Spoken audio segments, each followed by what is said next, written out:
Um grande prazer, aceito o convite de vir à capital do meu estado, apesar de estar com uma agenda que era caótica há alguns anos, agora é demente, insana, esquizofrênica. Estava hoje no interior de São Paulo, venho para cá, à noite estarei no Teatro Municipal de São Paulo, amanhã estarei em Curitiba e à noite estarei na Tailândia, ou indo para a Tailândia. E nesse meio tempo, inclusive, de vez em quando, comendo algo e fazendo. O tema que me deram para, durante essa hora, falar é um tema muito rico, daria muito tempo. Desci correndo do aeroporto, apressado, entrei no Plaza São Rafael, havia um congresso sobre diabetes, e eu quase entrei no congresso e comecei a dar a palestra. E nós vivemos em mundos líquidos onde talvez ninguém notasse a diferença. E alguém de diabetes falaria aqui, também ninguém notaria isso. Então, vou começar fazendo uma tarefa que é típica de historiador, que é a minha área central. Localizar onde nós estamos, de onde nós falamos, qual é o ponto que nos afeta neste momento. Nós vivemos um mundo que, segundo um grande intelectual que eu tive o privilégio de entrevistar, professor Zygmunt Bauman, mais de 90 anos de idade, mais de 40 livros publicados, fugiu da Polônia para a Inglaterra e lá mora há quase 5 décadas. O professor Bauman traduziu todas as angústias, transformações e características deste mundo com a metáfora de mundo líquido. Vivemos num mundo sem forma, um mundo distinto daquele que provavelmente nos formou. Aqueles que, como eu, têm mais idade, vieram de um mundo sólido. Minha mãe não tinha dúvida em São Leopoldo a nos educar. Por exemplo, batia sem culpa. Não havia trauma infantil naquela ocasião. Éramos chantilly, bate que cresce. Quanto mais batesse, mais cresceria. Também não havia bullying, a gente tinha que correr mesmo, não tinha bullying, tinha que fazer a sua própria gangue se quisesse fazer algo. Não havia nada daquilo que caracteriza este mundo. Minha mãe e minha avó, em São Leopoldo, tinham certezas absolutas. Minha avó insistia que eu fizesse concurso na Petrobras. E eu fico imaginando hoje, nesta fase da minha carreira, onde eu estaria se eu tivesse me tornado dirigente da Petrobras hoje, né? Ou rico, ou preso, ou as duas coisas, que é uma novidade recente. O professor Bauman, essa grande cabeça pensante, que eu aspiro muito a chegar, que sai a idade dele com essa capacidade de raciocínio, o professor Bauman descreve tudo isso como um mundo, a partir da metáfora que Marx usou em 1848, onde tudo que é sólido desmancha no ar. Um mundo onde não há mais certezas. O símbolo é aquilo exatamente que acontece neste momento nessa sala. Eu estou falando, há pessoas fotografando, outras digitando, outras atualizando o Face e outras... Estou na palestra, kkkk. Ou seja, é isso, este é o mundo. Nosso corpo está aqui e nosso espírito está em muitos lugares. Muitos lugares. Uma das características do mundo líquido é que o aqui e agora não junta mais corpo e alma. Nós não temos mais consciência e presença física neste momento. Nós temos um mundo intermediado pela tecnologia. Um mundo que cada vez mais depende dessa tecnologia. E essa liquidez atinge naturalmente valores. É melhor criar os filhos com grande clareza de princípios?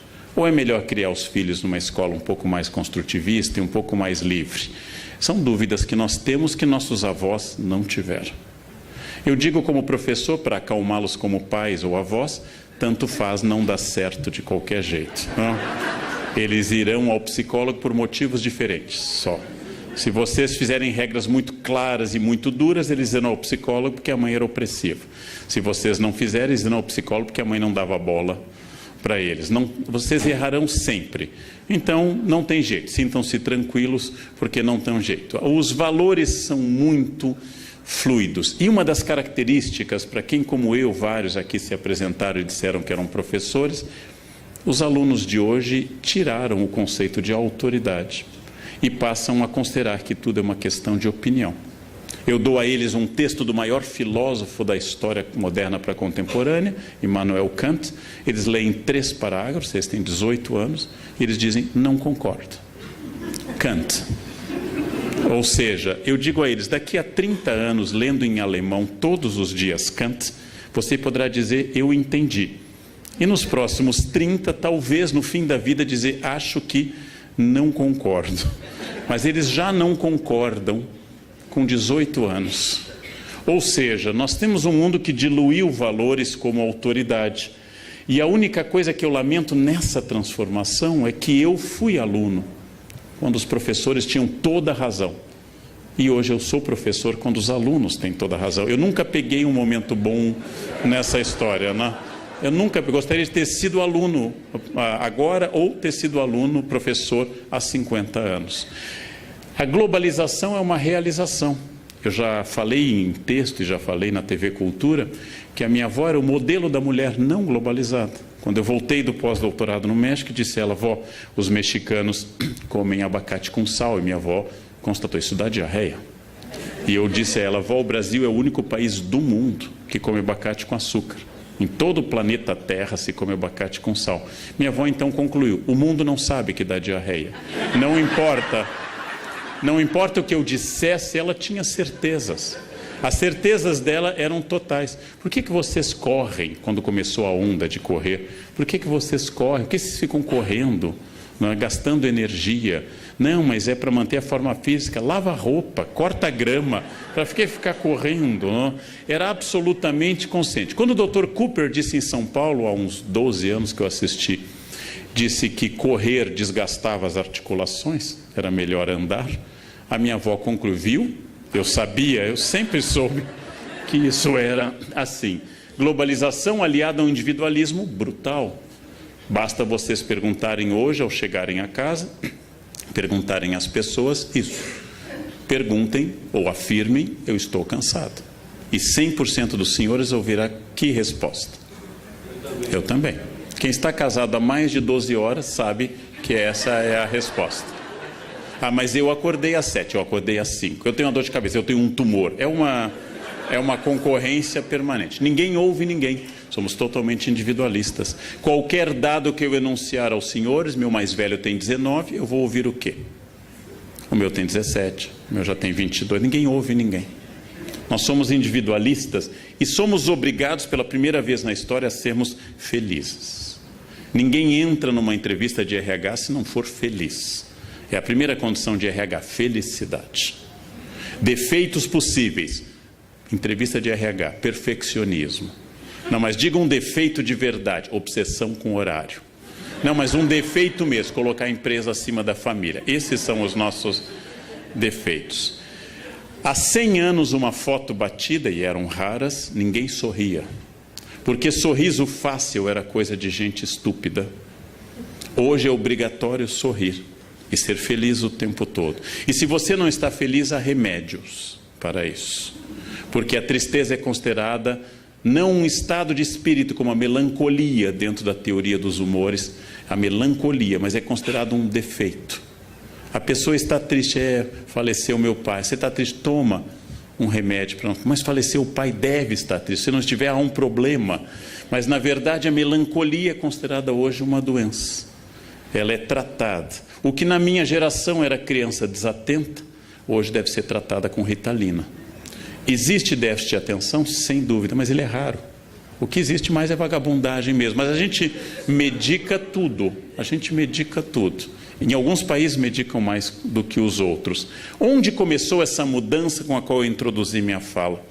Quando, por volta de 1455, Gutenberg, na região que viria a ser a Alemanha, traduziu um princípio chinês que provavelmente ele não conhecia, que era a imprensa com tipos móveis. Se uma Bíblia antes levava anos para ser copiada e iluminada por monges, ela agora pode ser impressa rapidamente. O primeiro livro da história impressa é uma Bíblia. O Brasil tem 2 exemplares dessa Bíblia e o conhecimento começou a se capilarizar, metáfora biológica, ou se atomizar, metáfora física.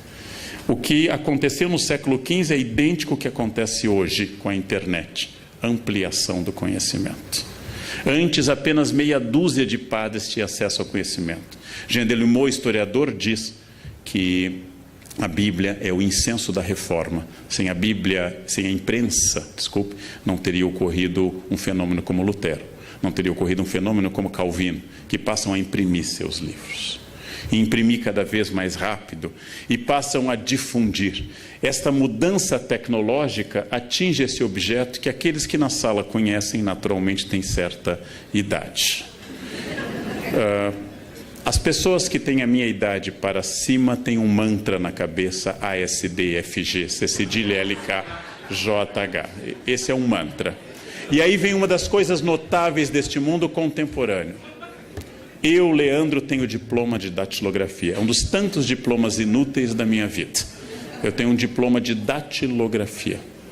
E meus sobrinhos mais novos, que nunca estudaram datilografia, digitam mais rápido do que eu. Ou seja, eu fui preparado para um mundo que não existe mais. Uma criança me perguntou na exposição que eu fiz em São Paulo, a escrita da memória. Eu mostrei uma máquina antiga com teclado QWERTY para mostrar como funcionava o teclado, e ela perguntou: tio, o que é isso? E eu dei a resposta de um professor: isso é uma impressora wireless. E ela achou muito moderno, uma impressora wireless que capta sinal em qualquer lugar. Com essas metáforas eu mostrei a ela algo que ela nem entende mais. Eu tenho um sobrinho de 5 anos que eu tenho uma hipótese, que não é uma certeza. Quando a gente diz alguma coisa: Davi, não faça isso, ele faz assim para a gente. E eu acho que ele está tentando passar a tela. Eu acho que ele acha que a realidade do mundo é touchscreen, ou seja, é só fazer assim que a tela avança. Ele faz assim para a gente. Eu não sei se é isso, mas eu desconfio que ele acha que em caso de incômodo basta avançar uma etapa do jogo. Eu visitei a Nova Inglaterra há 2 anos com uma equipe brasileira para analisar escolas, coisa que eu faço muito no mundo todo, e havia uma professora alfabetizando crianças sem lápis e caneta, só com tablet. E uma das professoras do meu grupo, da USP, horrorizada, diz: o que acontece com essa criança quando não tiver lápis? E a professora, muito inteligente, disse: o mesmo que a senhora quando não tem computador, né? Não escreve. Sem instrumento de escrita a gente não escreve. Tanto faz se seja uma caneta ou um computador. A única vantagem é que numa ilha deserta eu posso escrever na areia SOS. E um jovem vai ficar procurando sistema para mandar um pedido de socorro. Mas é uma mudança muito rápida, gente. Eu fiz provas nisso. Eu sou especialista em mimeógrafo. É outra habilidade inútil que a minha biografia me deu. Tantos colegas eram alcoólatras por essa causa. De manhã cedo o mimeógrafo começava a rodar. A gente sabe imprimir coisas com mimeógrafo, rodar provas com mimeógrafo. Eu sei dar uma aula com retroprojetor. Eu sei fazer uma lâmina de acetato com o conteúdo da aula. Fiz muito isto. Ou seja, há uma mudança no conhecimento. Eu mostro aqui uma enciclopédia e penso: eu sei procurar numa enciclopédia. Não há um sistema de busca, existe uma ordem alfabética. Eu fui criado para um mundo que não existe mais, um mundo que desapareceu, um mundo que se tornou obsoleto à medida que eu cresci. E eu aprendi tecnologia, porém, eu aprendi como segunda língua. E todos os que vieram muito depois de mim aprendem como língua nativa. Essa é uma diferença grande. Para saber a idade de uma pessoa, façam perguntas como: o cabo é HDMI ou USB? E pronto, vocês já terão uma pista muito grande. Observem como a pessoa digita: um só dedo, mais de 30, 2 polegares, menos de 30. Observem como a pessoa insere imagens nas mensagens de WhatsApp. Os jovens inserem mensagens adequadas. Os adultos jogam muitas figurinhas, mas não têm a menor ideia do que aquilo significa. Ficam botando o rostinho, mas nem conseguem ver bem, por causa da presbiopia, qual é o rostinho adequado. E ficam mandando, porque acham moderno ficar mandando essas coisas. Bem, o que aconteceu neste mundo líquido que o Bauman nos advertiu? Em primeiro lugar, dissolveram-se fronteiras, todas as fronteiras. Fronteiras de idade, fronteiras de tratamento, fronteiras de gênero. Fronteiras de gênero foram dissolvidas. Houve relativismo de valores, que é a nossa marca hoje. E a incerteza, como dizia um professor meu, é a marca contemporânea. Essas transformações são tão rápidas, tão volumosas, tão agitadas, que nós perdemos a referência. Lembrando que um homem que dormisse no ano de 1100 e acordasse em 1300, veria muito pouca transformação na Europa. Um homem que dormisse em 1980 e acordasse em 2015 não se comunicaria conosco. Se eu dissesse a ele, um homem de 1980 manda um torpedo, ele imaginaria uma batalha naval. Não, passa um what? Que? What? Não, ele não saberia se comunicar, porque em 1980, em alguns lugares muito avançados, havia impressoras matriciais. Não havia mouse e havia teclados de fósforo verde do computador. Havia disquetes grandes. Disquete, jovem, anotem, depois o tio faz uma explicação. Vão anotando essas palavras vintage. Disquete. Isso. Esses dias eu traduzi um poema na Unicamp e aparecia a palavra petticoat em inglês e as pessoas, o que é isso? Eu disse, anágua. Aí silêncio. Silêncio. Anágua é o máximo. O que é comum? Confundir o fim de um mundo com o fim do mundo. Quando eu começo a dizer o mundo está acabando, significa que o meu mundo que me deu significado está acabando. O mundo que me traduziu está acabando. O mundo que eu aprendi a viver, o mundo das minhas novidades está acabando. Quando eu tinha 7 ou 8 anos, nós viemos a Porto Alegre conhecer a escada rolante nas lojas americanas e tomar uma banana split lá em cima. Viemos conhecer e voltamos todo orgulhosos para o Colégio São José em São Leopoldo, dizendo, a gente conhece a escada rolante, que o quê? A escada sobe sozinha, a gente tem que dar um pulinho nela e ela vai... E ninguém acreditava, achava que a gente estava brincando com isso. Este é o meu mundo. Não é o século XV. Este é a metade para o fim do século passado. Este é o mundo que me formou. Este mundo passou rapidamente. Por isso que meus alunos, eu disse, sempre me elogiam e dizem, professor, o senhor está bem para a idade. Porque alguém de 18 anos olha para alguém de 52 como eu e diz, nossa, que é um milagre, né? Eu vou ao banheiro sozinho, por exemplo. Infelizmente, vou ao banheiro sozinho. Todas essas questões são questões de uma rapidez de fatos. Que quando as pessoas olham para um ídolo do passado, para quem tem 14 anos é Xuxa. Quando falam de um ídolo do passado, é algo anterior à atual década. Isto significa que este quadro do Munch, o Grito, pintor norueguês, é o quadro fundacional da modernidade, pintado na década de 1890, há várias versões. Ele pinta o Estreito de Oslo, o Fiord de Oslo, ele pinta o céu alaranjado, provavelmente pela erupção do Krakatoa, e ele pinta esse mundo sem linha, desesperado, expressionista, sem muita tranquilidade. A modernidade líquida começa neste momento, com essa dependência tecnológica. Realmente, a primeira definição contemporânea de inferno que eu acabei de ouvir é que inferno é um lugar sem rede Wi-Fi. E este é o inferno. É um lugar que você não consegue conectar nada. Isto é literalmente hoje o inferno. E a linguagem, naturalmente, tem que acompanhar essa rapidez líquida. Não, já falou. Isso é uma mensagem. Machado de Assis, nosso gênio da língua, morto em 1908, diria, não é língua portuguesa, mas o autor é gaúcho, RS. A Xin não é português, TB também não, e o resto também é um código. Machado, um dos maiores conhecedores da língua portuguesa, não entenderia essa mensagem. Hoje é exatamente o contrário. A mensagem longa com sujeito e predicado, com muitos períodos marcados pela subordinação, é incompreensível a alguém jovem. Frases de Vieira, textos do Hamlet, são incompreensíveis para um jovem.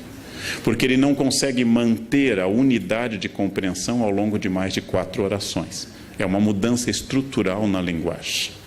A televisão, eu assessoro a Globo para novelas históricas, a televisão não usa mais orações subordinadas.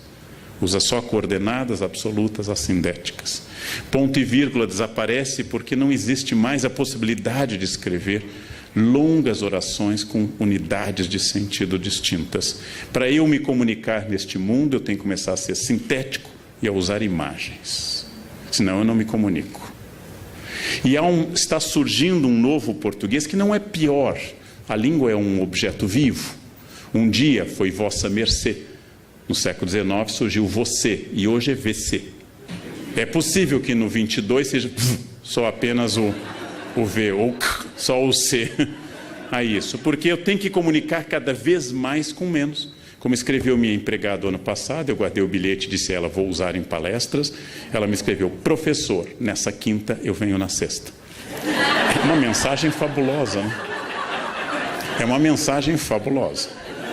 Ela está me dizendo o seguinte: ao contrário do hábito de vir à sua casa às sextas-feiras, às quintas, excepcionalmente nessa, eu virei às sextas.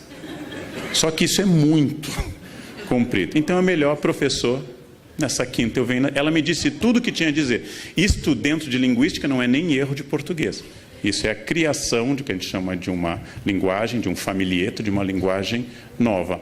Eu também posso dizer que está surgindo uma unificação verbal. Uma moça do Correio em São Paulo, quando eu disse eu tenho que despachar isso para cá, isso para outro país, isso, e eu perguntei, você entendeu? Ela olhou para mim e disse, entendeu. Ela está unificando tempos verbais. Aquele sofrimento que eu entendesse, que tu entenderias, eu entenderei, essas complicações vão... Eu entendeu, tu entendeu, ele entendeu. Ou seja, unidade semântica do pretérito. Acabando com essas bobagens de futuro do presente, pretérito imperfeito, essas coisas que complicam muito a vida. Eu não estou lamentando com isso. Eu não estou lamentando a simplificação do português. Eu não acho que as pessoas eram mais felizes quando usavam subjuntivo. Eu estou comentando que nós estamos numa transformação de velocidade da linguagem, de tipologia da linguagem. Por isso que um ex-professor meu, Baudrillard, dizia que o século XVIII foi o século da Revolução Francesa política, o XIX da Segunda Revolução Industrial e o atual é o da incerteza. A atual revolução é a incerteza. São os alunos que subjetivam tudo. Tudo é subjetivo. Tudo depende unicamente do sujeito e deve ser apenas registrado e não vivido. Pessoas que fotografam alguém se afogando, ao invés de ajudar. Eu fiz uma experiência muito interessante. Eu sempre desligo o celular quando eu começo a trabalhar, sempre, sem exceção. Eu nunca trabalhei com o celular ligado na minha vida. Mas eu estava irritado com os meus alunos da pós, que ficavam me acompanhando pelo celular. E aí eu fiz uma experiência pedagógica, bem professorzão. Eu deixei ligado e fiz falsamente que eu usava durante a aula, coisa que eu nunca fiz na vida, espero nunca fazer. Eles faziam uma pergunta, só um pouquinho, aí eu olhava o celular. No final da aula, eu triunfante fiz a pergunta piagetiana. Vocês entenderam o que aconteceu hoje? Eles, não, professor, o que foi? Ninguém notou. Ninguém notou. O que significa isso? Que eu preciso morrer, é lógico. A geração seguinte precisa chegar, porque eles não se importam mais com o celular. Eu me importo no trabalho muito. Eu não me importo com o celular naquilo que ele pode me servir. Mas quando eu estou trabalhando, eu me importo muito. Eu fiz essa experiência que eu contei até num café filosófico, numa reunião com uma arquiteta, e ela atendeu o celular assim que nós sentamos. Eu esperei, depois ela atendeu de novo, eu esperei de novo. Na terceira vez tocou, era eu ligando para ela. E dizendo, já que você prefere, vamos continuar pelo celular. É estranho, mas é uma questão de mudança. É uma questão de que a imagem é mais importante do que qualquer outra coisa. Registrar é mais importante do que qualquer outra coisa. Quer dizer, o mais importante é o que ocorre em todos os lugares e que é um gesto de simpatia, não há nenhuma antipatia nisso. As pessoas têm que tirar foto, inclusive comigo, como aconteceu 1.500 vezes aqui fora. Elas têm que tirar foto. Esta é a prova que eu vivi a experiência. Isso não é ruim, é simplesmente a imersão de uma nova característica. A imagem é a experiência. Não fotografou, você não viveu. É provável que uma criança de 1 ano tenha mais fotografias do que todo o século XIX teve. Eu não tenho da minha avó, de nenhum dos meus avós, nenhuma fotografia deles anterior ao dia do casamento. Era a primeira fotografia deles, no dia do casamento. E outra em alguma festa familiar. Isso em ambientes já urbanos. Este é o choque cultural. Eu sou submetido, eu sou exposto a uma velocidade cada vez maior e cada vez mais dados. Quem achava que a internet acabaria com papéis, quem achava que a internet acabaria com casa tulhada, enganou-se. Hoje nós temos internet, computadores e papéis. Nós temos memória no computador e papéis.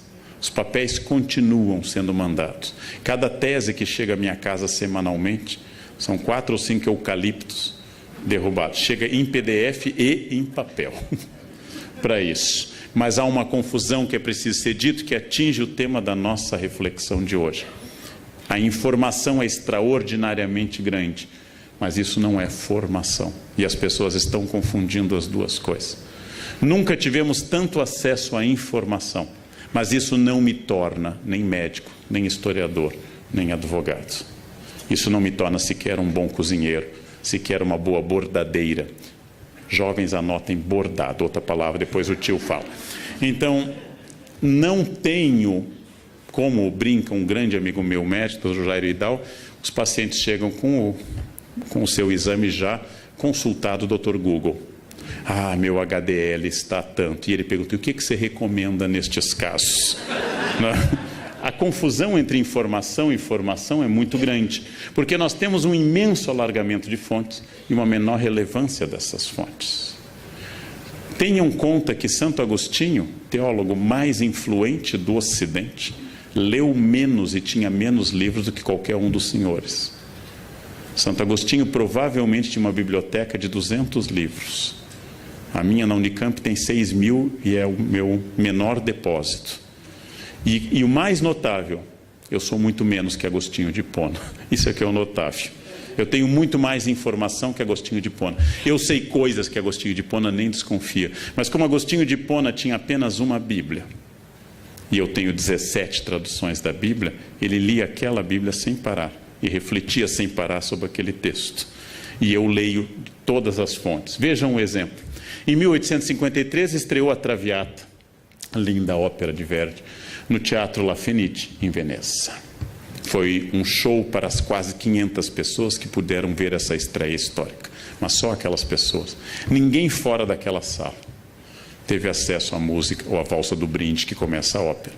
Passados 100 anos, jovens, isso é um long play.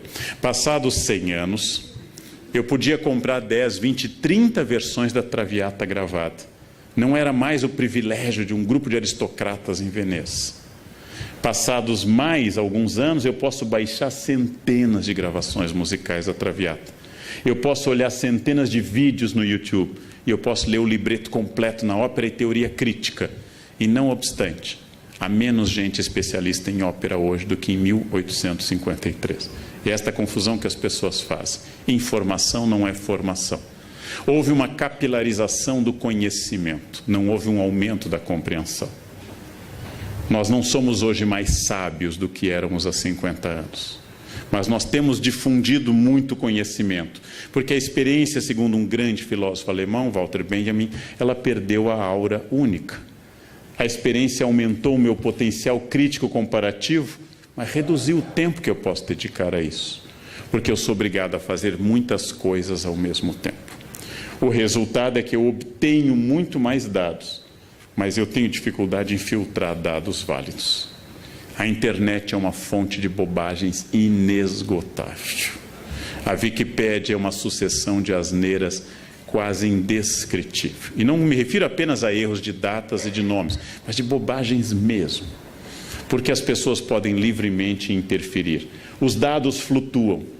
E as escolas ainda não deram este salto, as escolas ainda são arcaicas, elas ainda acham que o importante é a transmissão do conhecimento, quando na verdade o desafio hoje é a retenção e a formação do conhecimento. Eu não preciso mais de memória, não preciso mais decorar nada, não preciso saber de cor. E tudo isso está atingindo o ponto que eu quero desenvolver agora, este mundo líquido. Primeiro, acontece como o conhecimento, como aconteceu com tudo, que a fé está customizada. Significa que cada pessoa adapta a si.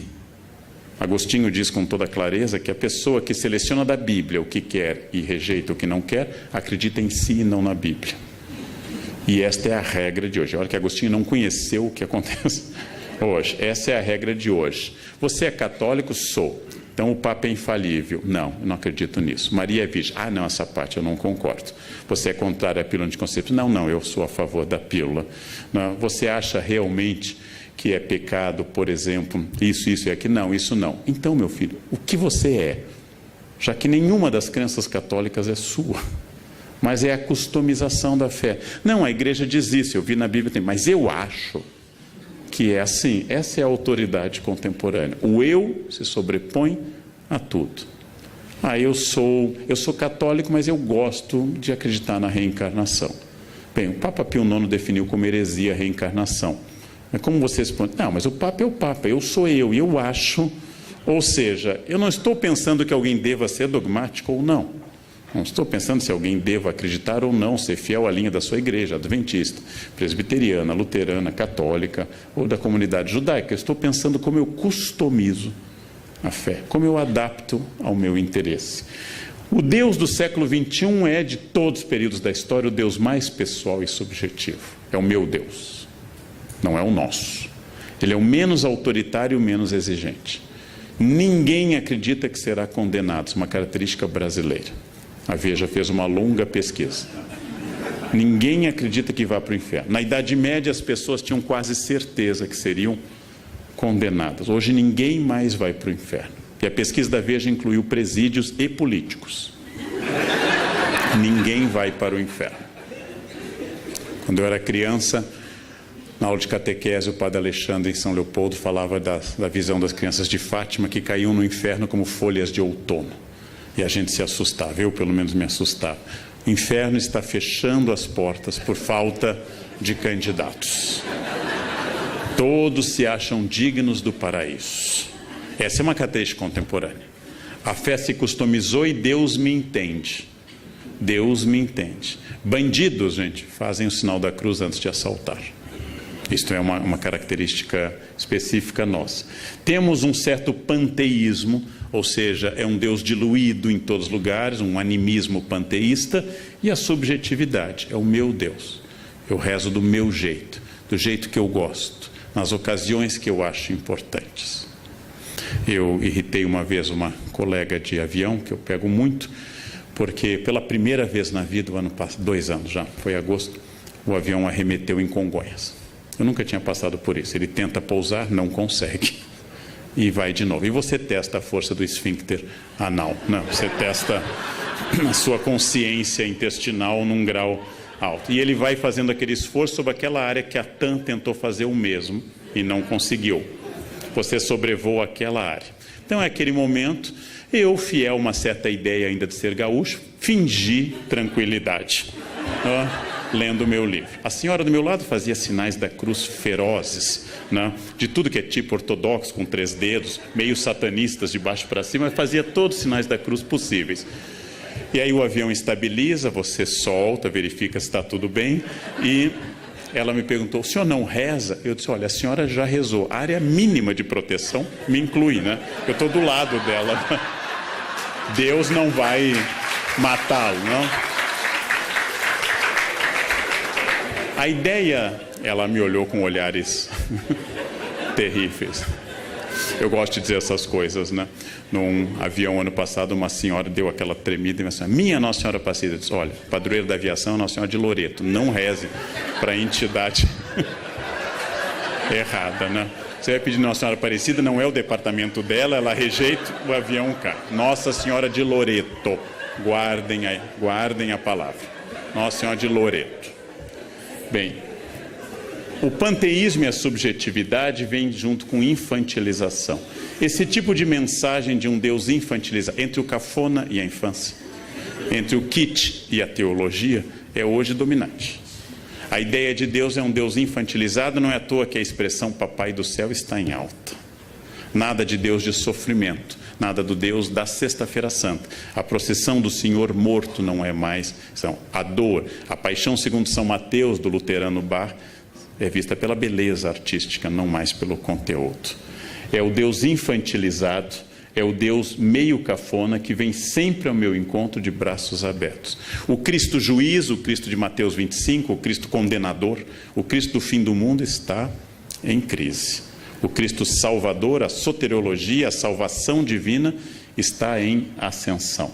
As imagens dizem sempre, este carro pertence a Jesus, creio em Deus, até o Porta dos Fundos tem um videote que Jesus vem reclamar o carro.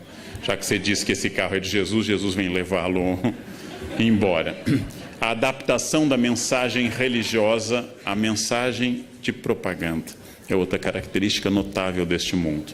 A ideia de que eu devo manifestar publicamente, muito mais importante que eu manifeste na camiseta, no carro e no adesivo, do que eu viva qualquer preceito evangélico. Ou seja, aquele motorista que está escrito, esse carro pertence a Jesus, ou tem o peixe, um dos símbolos mais antigos do cristianismo, e hoje de pertencimento a uma igreja específica, também fura o sinal vermelho e vai. Ou seja, esse carro pertence a Jesus, mas o motorista continua demoníaco, absolutamente demoníaco. A base disso é que a religião hoje tem que ter uma mensagem clara e pessoal. Faz sucesso o padre, o pastor, o pregador, o rabino, inclusive, que fale de cura e prosperidade. E não traga às pessoas a dimensão trágica da existência. A relação é individual, não rezo mais pelo país. Eu rezo sempre por mim e pela minha família. E, finalmente, ela é sempre positiva.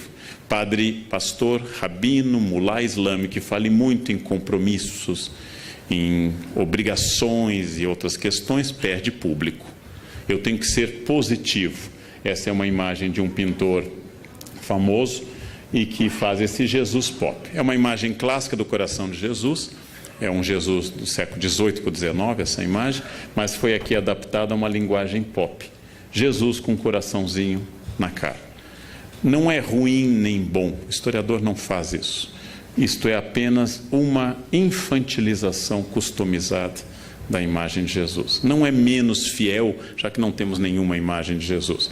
Não é menos fiel à imagem original, mas é uma customização de um Buddy Christ, de um Cristo legal, que me entende sempre, que está sempre ao meu lado, que não estabelece obrigações. Nós temos hoje, como em tudo, inclusive na lei, uma religião dos meus direitos e nunca dos meus deveres. Isso vale para a Constituição brasileira, isso vale para a religião também. Ser cristão significa que Jesus me protege, óbvio. Mas também significa que há um conjunto de obrigações baseadas nesse compromisso. Isso está embaixo. Jesus amigo, Jesus protetor, Jesus Buddy Christ, Jesus legal, é hoje uma marca. Jesus é o meu melhor amigo. Jesus simpático, Jesus handsome, bonitão, estendendo a mão, é o meu melhor amigo. O Jesus da cruz está embaixo. No Congresso Brasileiro existe um crucifixo. Me entrevistaram uma vez, perguntaram o que eu acho. Eu disse, olha, só tem um problema. Não sei como não deu processo, mas eu disse. Jesus foi crucificado entre 2 ladrões. E no Congresso tem 513 deputados. É demais. Eu acho que nem Jesus merece essa carga, né? 2 ladrões ainda conseguiu converter um. 513 deputados, gente. Eu pediria a retirada do crucifixo por motivos religiosos e não de Estado laico. Pediria por respeito a Jesus. Respeito a Jesus. Outro traço da crença atual é que ela tem que ser o mais catártica, ou seja, a palavra catarse, palavra aristotélica, o mais cheio de energia, missa animada, seja ela carismática, seja ela um culto neopentecostal. Mesmo naquele protestantismo que é o limite entre o protestante histórico e o pentecostal, que é o batista, há um bom culto, é aquele culto animado. Erguei as mãos, dai glória a Deus, canta, anima. Eu, como estudo religiões, eu frequentei a missa do Padre Marcelo. Eu recomendo aos senhores, porque é um caso muito interessante, mas tem que ir logo, porque não dá para ir na terceira idade. Você não tem energia, você não chega ao credo, porque senta, levanta, grita, rodopia, não dá. É uma missa para jovens com boa capacidade aeróbica, boa capacidade, porque ele é animado. O cara animado é aquele.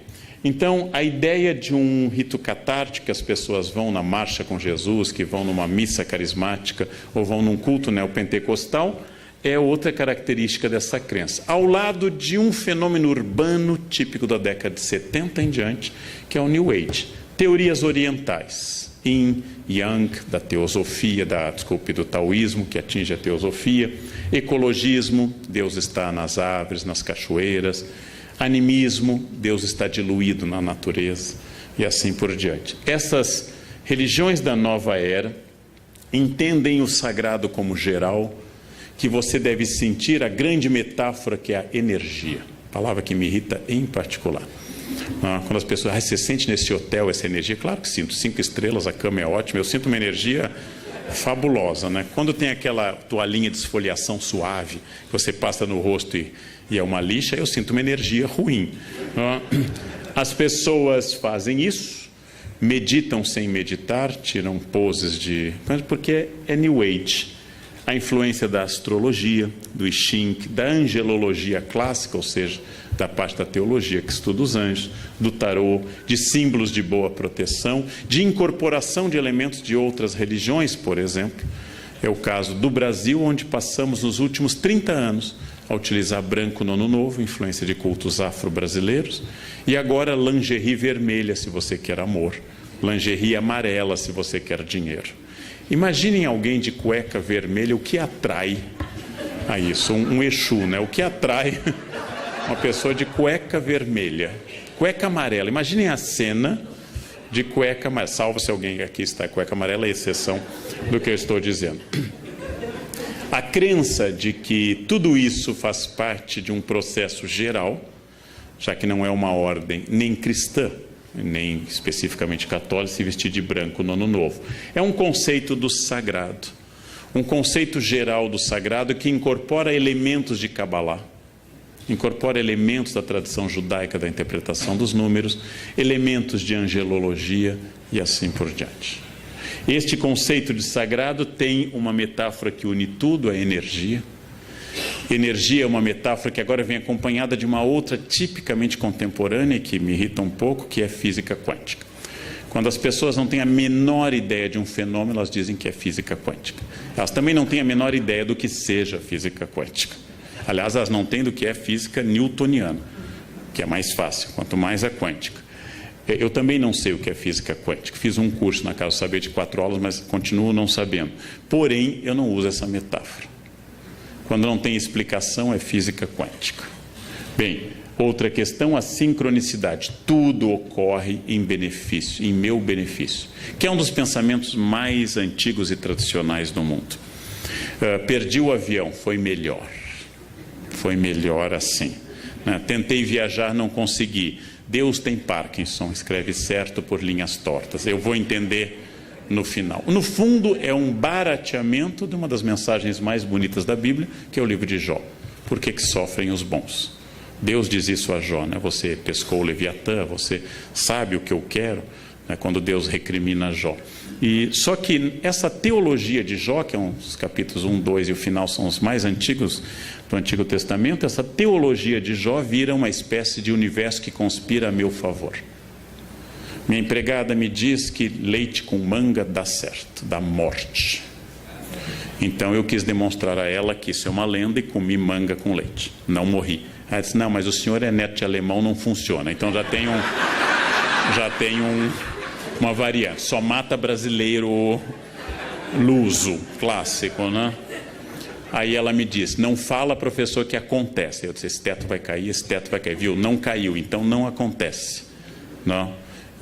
E ela, não, mas não é assim, tem que dizer com convicção. Não tem jeito. Não tem jeito, é quântico isso.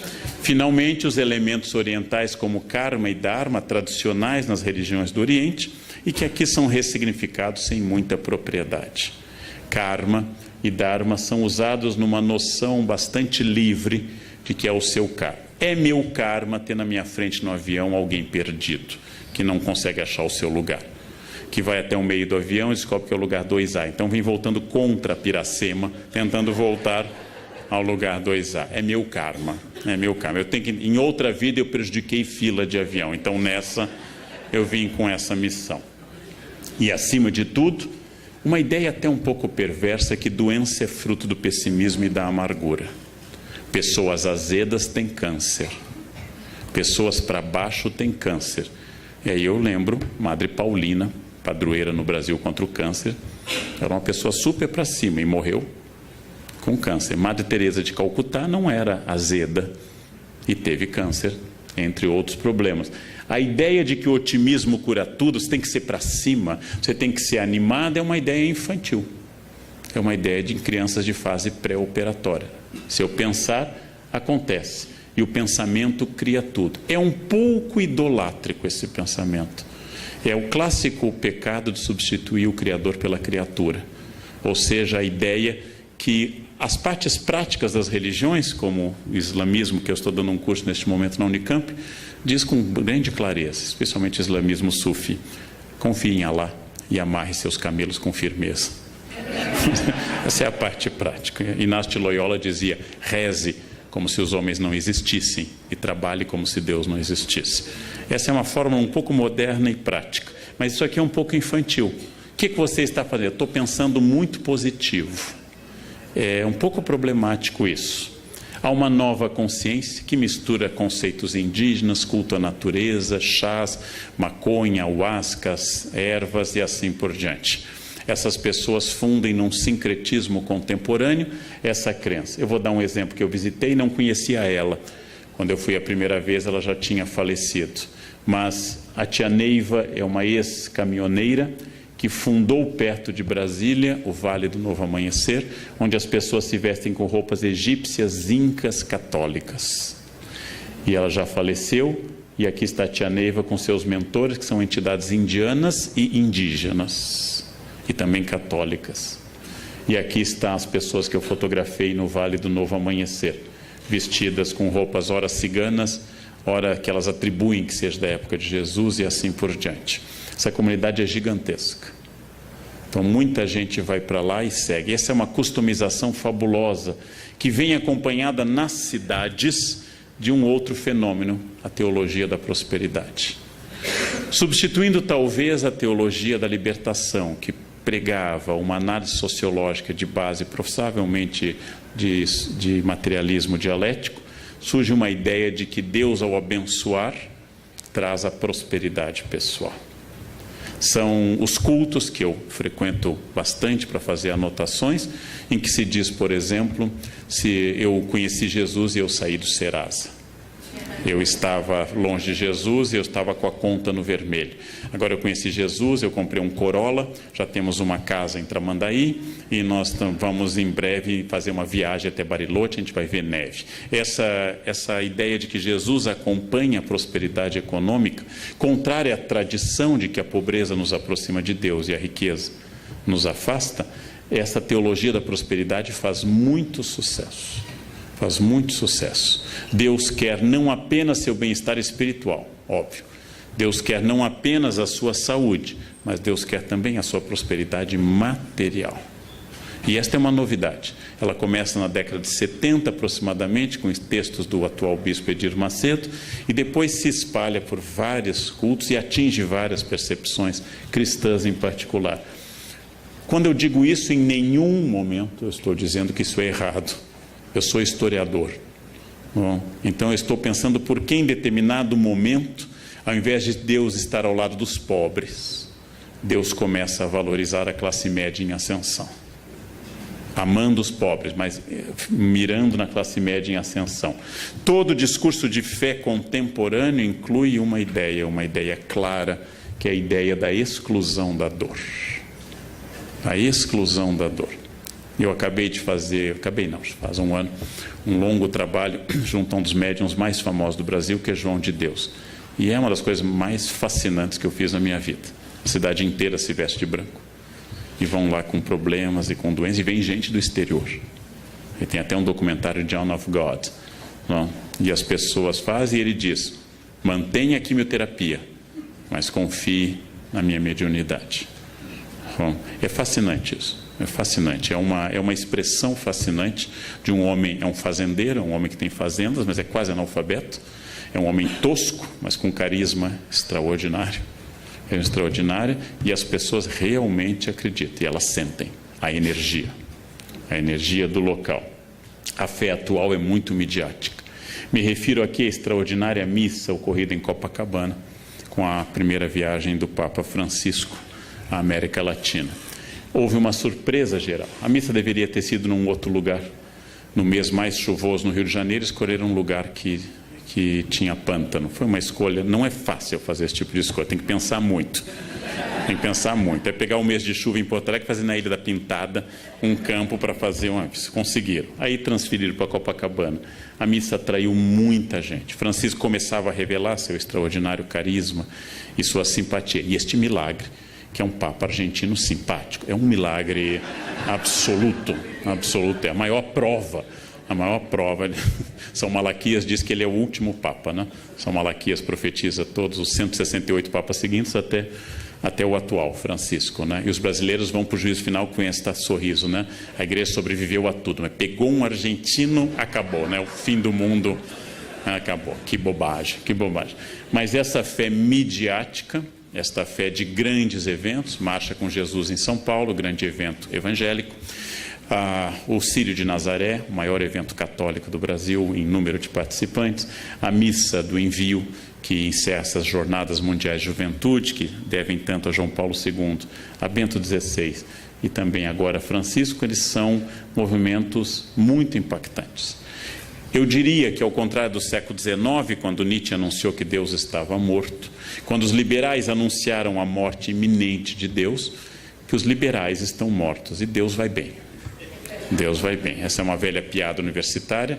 Deus está morto, assinado Nietzsche. Embaixo, Nietzsche está morto, assinado Deus. Ou seja, é uma velha piada. Se há 50 anos, que era um período muito mais conservador, como eu acabei de falar para a revista Isto É, há 50 anos havia poucas emissoras religiosas de rádio e de televisão. Hoje eu tenho que ter cuidado, porque praticamente só tem emissoras religiosas. Logo, em plena modernidade líquida, Deus aparece como uma boia, uma segurança, uma referência permanente. E o futuro da religião hoje é mais brilhante do que a gente poderia dizer na década de 60.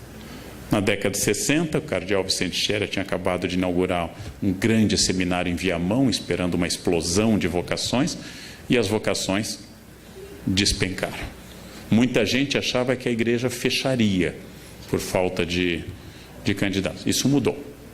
Isso mudou. Ainda há carência de vocações, mas isso mudou. E as igrejas evangélicas se capilarizam com muita rapidez e também mudou este quadro. Há mais gente religiosa em 2015 do que havia em 1980. Há mais gente religiosa. Há um efeito enorme nas periferias do Brasil sobre a questão de drogas e de álcool, da presença religiosa.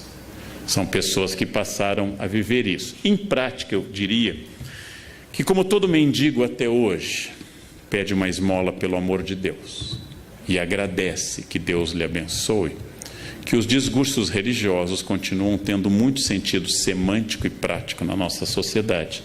Como nós enfrentamos, como diz Skip Thomas, problemas estruturais sociais, como nós continuamos com problemas estruturais, sociais, culturais e econômicos, o discurso religioso continua muito significativo dentro deste vazio.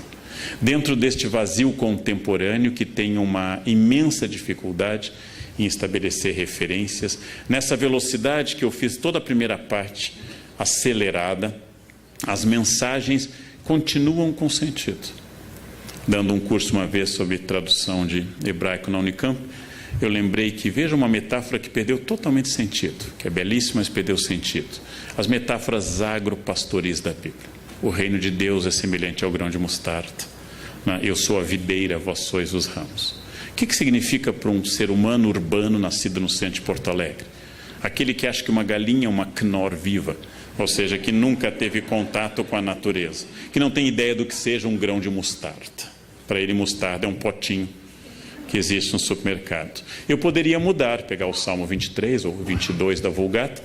O Senhor é meu pastor, nada me faltará. Dominus regit me, em latim. Eu poderia mudar para o Senhor é meu provedor de banda larga. Ele nunca cairá. Isso faria as pessoas entenderem mais rapidamente. Mas um dos encantos da religião é o seu arcaísmo. É usar uma linguagem, e não é à toa que depois de relativamente reprimido, o latim volta à igreja. São autorizadas hoje dezenas de missas pelo Brasil, pelo rito tridentino, pela missa de São Pio V.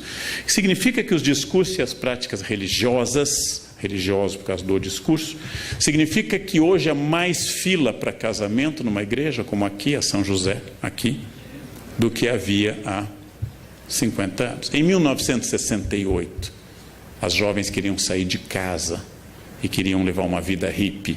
Em 2015, elas têm o mesmo sonho da avó, um marido rico, bem-sucedido e casar de branco na igreja. Nós somos notavelmente mais conservadores do que há 50 anos. As pessoas fizeram a Revolução Francesa, mas querem morar em Versailles. Elas querem continuar morando em casa, com a liberdade da Revolução Francesa. O que acontece hoje, se você marcar numa igreja como Nossa Senhora do Brasil, em São Paulo, o seu casamento, que precisa de 3 anos de antecedência, se você perder o noivo, mantenha a data marcada. É mais fácil você vir a encontrar outro do que encontrar. Mantenha a data marcada, porque é fundamental se você quiser. O sonho hoje é coletivo. A avó, a mãe e a menina continuam sonhando com casamento de branco na igreja. Isso é notável. Isso é notável. Nós continuamos explicando mazelas sociais por tudo isso. Mas, se para encerrar é óbvio que nós temos pertencimentos líquidos, que, por exemplo, instituições tradicionais como a maçonaria perderam muitos membros nos últimos anos, que pertencimento a clubes e sociedades hoje é muito mais fraco. Se é verdade que hoje está em ascensão um Deus pessoal e positivo, que o Deus da obrigação, o Deus terrível, o Deus de Mateus 25, como eu disse, não está na moda, e que as fronteiras se diluíram, eu também posso pensar, para encerrar, uma questão mais filosófica. Esse Deus atual apropriado pelas pessoas. Esse Deus que exige muito pouco de mim e confirma a minha vida. Já que hoje nós confirmamos tudo. Eu devo comer esse quindim? Eu sempre tenho uma resposta. Pai, você já malhou tanto. Pai, você merece. Hoje é quarta. Tanto faz o dia, né? Hoje é quarta.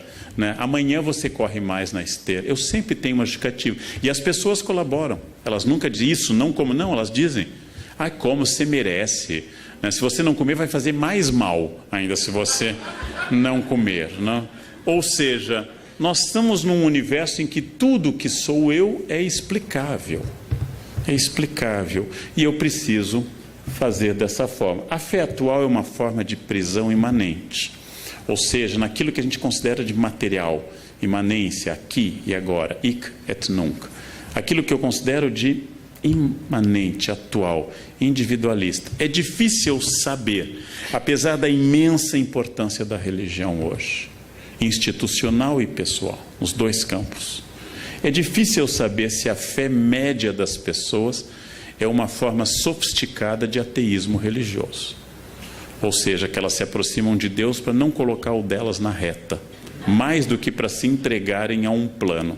A fé exigente dos evangelistas, a fé exigente dos grandes santos, tenho que pregar, ai de mim se não o faço. A fé que tira alguém do seu conforto em Lisboa e o leva para a Itália, Santo Antônio, a fé que faz alguém dar seus bens, Francisco, a fé que muda a vida de um homem dissoluto, como Inácio, ou como Agostinho, a fé que faz uma jovem bonita e rica, como Clara, abandonar tudo e entrar numa vida. Esta fé é uma fé de entrega a um plano maior. Esta fé atual é uma fé que me favorece em tudo. Se eu estou triste, Deus me consola. Se eu estou alegre, Deus me confirma. Se eu tropecei, Deus me ampara. E se eu tenho metas, Deus me leva a elas. Similar ao tratamento que muita gente dá ao seu cachorro. Ele está sempre ao meu lado. Fica feliz quando eu volto. Claro, você dá a ração. Ele associa a sua chegada à comida. A felicidade dele é total. É alguém que lhe ama profundamente. Vem aquele velho teste. Coloque sua mulher no porta-malas do carro e no outro um cachorro. Deixe 3 horas e abra e veja a reação. Aí você vai saber quem lhe ama de verdade. O cachorro que você colocou vai ficar super feliz que você abriu o porta-malas. As mulheres raramente interpretam isso como felicidade. O que significa isso? É mais uma vez essa contradição que eu trabalhei ao longo da minha fala. É possível que nós estejamos num dos momentos mais religiosos da história humana. Haja vista a grande quantidade de manifestações, associações, instituições, congressos, etc. É possível. E é possível que uma parte desta nova religiosidade tenha a ver com a emersão de um homem líquido, que dá muito pouca importância a algo que não lhe favoreça. E eu diria, não sendo religioso, que o maior desafio dos religiosos hoje é cristianizar os cristãos. Esse é o grande desafio. O desafio do século XV era cristianizar indígenas, 16, no 19 eram os asiáticos, os africanos, idólatras, liberais, ateus. Hoje o desafio é cristianizar os cristãos e parar de dizer Senhor, Senhor, e começar a entender o desafio que significa uma opção de entrega. Então, este é o grande desafio. O campo é bom, porque nós temos hoje um prestígio religioso maior do que nunca. A influência política das religiões em 2015 no Congresso é maior do que em 1950. Getúlio Vargas, ateu total, inaugurou o Cristo Redentor em 31. Abriu todos os congressos eucarísticos da era Vargas. Facilitou o Congresso Eucarístico de Porto Alegre, que já não era mais no governo dele. Ele já estava deposto. Ou seja, porque ele sabia, como Napoleão, que perguntado pelo Papa Pio VII, você pode governar sem Deus? Napoleão disse, sem Deus eu posso, sem os bispos não. Então, esse é o aspecto prático de um homem prático, como Napoleão ou como Getúlio, ateus como Potts. Agora, esta é a questão e o grande desafio contemporâneo. Esta é a grande questão. Quer dizer, como enfrentar um ambiente que formalmente é religioso e na prática é completamente egoísta, voltado para si e totalmente alheio a quaisquer desafios religiosos possíveis. Né? Como falar de Deus para quem tem Deus no carro, na casa, na camiseta, mas só não tem no coração e na atitude. Esse é um desafio de tempo. É o mesmo desafio de sempre. Como falar da lei para doutores da lei, para escribas e para fariseus, aqueles que pagam o dízimo sob o cominho e não entenderam o básico. Esse é o desafio contemporâneo do mundo líquido. Era o que eu tinha a dizer na hora que me reservaram. Muito obrigado pela atenção dos senhores. Obrigado.